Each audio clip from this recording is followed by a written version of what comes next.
نے اس جملے کا آغاز حرف انا سے کیا جو کہ تاکید کے لیے آتا ہے، ہر ایک قسم کے شک کو دور کرنے کے لیے آتا ہے۔ پہلے اللہ وحدہ لا شریک نے ہر ایک قسم کے شک کو دور کیا، پھر اللہ وحدہ لا شریک نے ارشاد فرمایا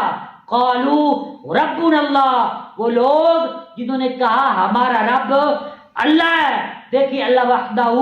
لا شریک نے یہاں پر یہ جو لفظ استعمال کیا ہے نا قالو،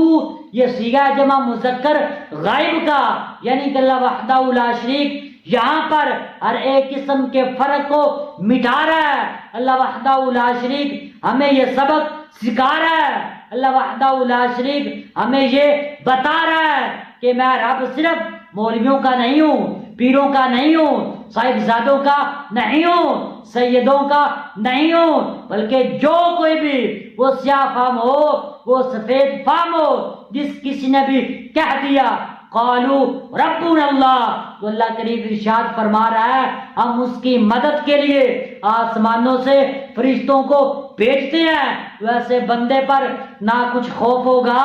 نہ وہ غمگین ہوگا۔ کتنی لطف کی بات